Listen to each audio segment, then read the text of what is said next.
E 4 easy English 4ஆம் பாகம் lesson 4. அதாவது த பியூட்டி ஆஃப் பீயிங்.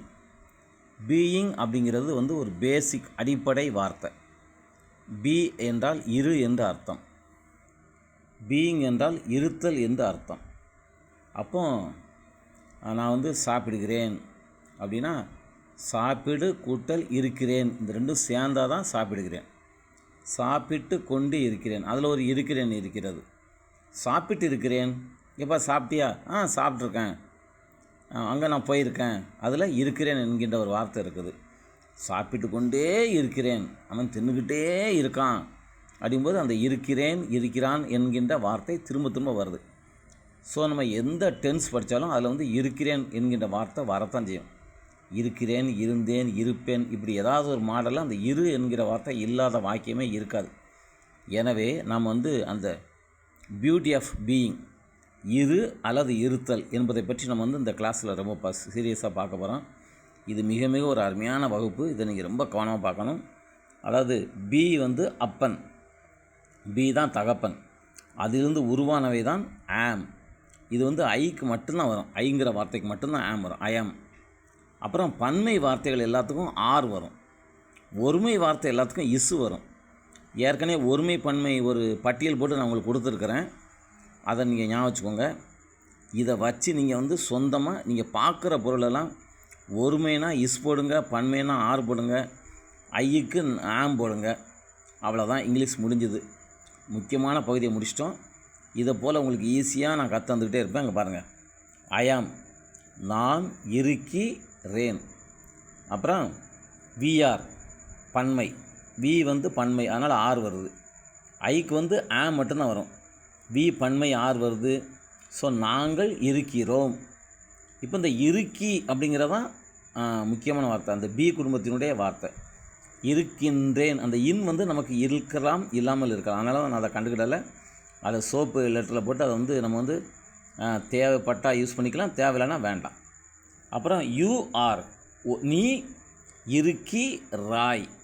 அதாவது நீ என்பது ஒருமை, ஒருமையானாலும் பன்மைன்னு சொல்லி ஒரு லிஸ்ட்டு கொடுத்துருக்குறேன், அதை பார்த்துக்கோங்க. ஐயும் பன்மை தான், யூவும் பன்மை தான். அடுத்து மறுபடியும் யூஆர் வருது, அது நீங்கள் இருக்கிறீர்கள், பன்மையாக இருக்கிறனால ஆர் வருது.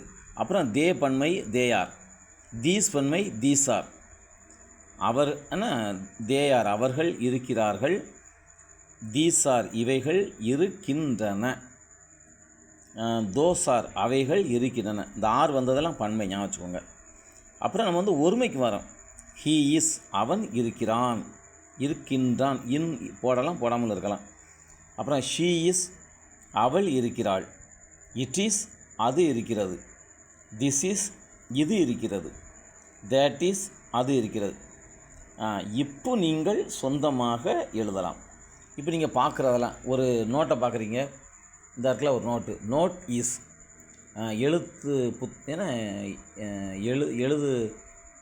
எழுதுகின்ற அந்த நோட்டு இருக்கிறது. அப்புறம் இது கொஞ்சம் கவர் இருக்கிறது, கவர்ஸ், நிறைய கவர்ஸ் கிடக்கா, கவர்ஸ் ஆர், இஸ் வரக்கூடாது, கவர்ஸ் ஆர்னால் கவர்கள் இருக்கின்றன. அங்கே ஒரே ஒரு தலைவணி இருக்குது. ஸோ பில்லோ, பில்லோ இஸ் ஒரு தலையணை இருக்கிறது. அது mosquito bat, a mosquito bat is ஒரு, ஏன்னா ஒரு, ஸோ ஒரு போட்டால் நல்லாயிருக்கும். இங்கே ஒரு பாட்டில் தான் இருக்குது. ஸோ ஏ பாட்டில் இஸ், ஒரு தண்ணீர் பாட்டில் இருக்கிறது. அப்புறம் ஒரு சின்ன இது என்னது, நம்ம வெளியே திங்ஸ் கொண்டு போகிறதுக்கான பேர் எனக்கு வாயில் வர மாட்டேங்க, பவுச். ஏ பவுச் இஸ் ஒரு பொருட்கள் தாங்கி டப்பா இருக்கிறது. ஏ டேப்லெட், ஒரே ஒரு டேப்லெட் தான் இருக்குது. ஸோ ஒரு டேப்லெட் இருக்கிறது, ஏ டேப்லெட். ஒருமைனா ஏ சேர்த்துக்கோங்க, அதான் இங்கிலீஷ் நல்லாயிருக்கும். ஏ பாய் இஸ் ஒரு பையன் இருக்கிறான். அப்புறம் அங்கே 2 பாட்டில் இருக்குது, 2 பாட்டில்ஸ் ஆர், இசு போடக்கூடாது, 2 பாட்டில்ஸ் ஆர், 2 பாட்டில்கள் இருக்கின்றன, இருக்கிறது கிடையாது, இருக்கிறது, இருக்கின்றன. இதில் இன் கண்டிப்பாக தான் ஆகும், இருக்கிறனன்னு சொல்ல முடியாது, இருக்கின்றன. அப்புறம் ஒரே ஒரு ஃபோட்டோ இருக்குது, இது எங்கள் அம்மா ஃபோட்டோ, என்னை பார்த்தா மகாராணி. எ ஃபோட்டோ இஸ், ஒரு படம் இருக்கிறது. அப்புறம் இது வந்து ஒரு சின்ன cycle, exercise cycle. On exercise cycle is. On ஏன் வருது? ஏ போடக்கூடாது, ஏன்னா எக்ஸசைஸ்ன்னு சொல்லும்போது அதில் வந்து வவ்வல் சவுண்டு வருது. ஸோ அதனால் ஆன் போடுறோம். அப்புறம் அந்த ஒரு ஃபேன் சுற்றுதா, ஏ ஃபேன் இஸ், ஒரு ஃபேன் இருக்கிறது. இப்போ 2 ஃபேன் இருக்குதா, true fans are the. True fans are, 2 மின் விசிறிகள் இருக்கின்றன. அப்புறம் அந்த ஒரு ஷெல்ஃப் இருக்குது, ஏ ஷெல்ஃப் இஸ், ஒரு அந்த ஷெல்ஃப் இருக்கிறது. சரியா? இந்த மாதிரி நீங்கள் பார்க்குறதெல்லாம் ஒருமைனா இஸ் போடுங்க, பன்மைனா ஆர் போடுங்க. அதே மாதிரி அர்த்தத்தை எழுதுங்க. ஒரு மரத்தை பார்க்குறீங்க, ஏ ட்ரீ இஸ், ஒரு மரம் இருக்கிறது. சரியா? இப்போ இதுதான் பேசிக். ஸோ நீங்கள் இஸ் போட தெரியணும், ஆர் போட தெரியணும். இதில் நீங்கள் எக்ஸ்பர்ட் ஆகிட்டிங்கன்னா அடுத்து இருக்குது பாருங்கள் உங்களுக்கு விளையாட்டு. இது எப்படி கேள்வி ஆக்குறது, இது எப்படி ஆச்சரியமாக்குறது, இது எப்படி ஒரு பெரிய வாக்கியம் மாற்றுறது, அட்ஜெக்டிவ் எப்படி சேர்க்குறது, அட்வர்ப் எப்படி சேர்க்குறது அப்படின்னு சொல்லி சூப்பராக இருக்கும். இங்கிலீஷ் படிக்க படிக்க நீங்கள் வந்து you will enjoy like anything. அப்படியே சும்மா தேனை நக்கிக்கிட்டே இருந்த மாதிரி இங்கிலீஷை நீங்கள் படிச்சுக்கிட்டே இருக்கலாம். நான் உங்களுக்கு அவ்வளோ ஈஸியாக சொல்லித்தருவேன். அப்புறம் தயவுசெய்து மறுபடியும் சொல்கிறேன், திரும்ப திரும்ப படிங்க, திரும்ப திரும்ப கேளுங்க. உங்களுக்கு நல்ல ஈஸியாக இருக்கும். நீங்கள் எங்கே போய் எவன் என்ன கேள்வி கேட்டாலும் நம்ம சொந்தமாக 4 வார்த்தை பேசணும்னு போதும். நீங்கள் இன்டர்வியூவில் வந்து கேட்ட கேள்விக்கு பதில் சொல்ல வேண்டிய தேவை கிடையாது. எனக்கு இது தெரியாதுப்பா, எனக்கு இது பற்றி தெரியாது, நான் இதில் எக்ஸ்பர்ட் கிடையாதுன்னு சொந்தமாக 4 வார்த்தை பேசினா நான் அசந்துருவான். நீங்கள் சரியான பதிலை சொன்னால் 2 மார்க் கிடைக்கும்.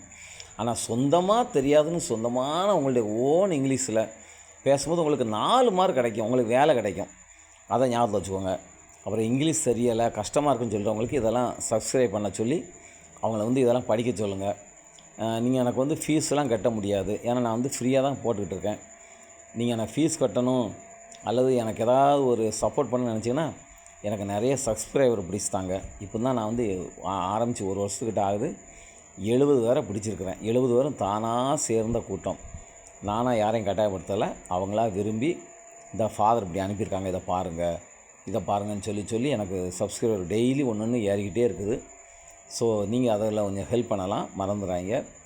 ஆங்கிலம் படிங்க, ஆங்கில மொழியில் போய் இங்கிலீஷ் மீடியத்தில் தயவுசெய்து படிக்காதீங்க, நம்மளால் செலவழித்து கட்டுப்படி ஆகாது.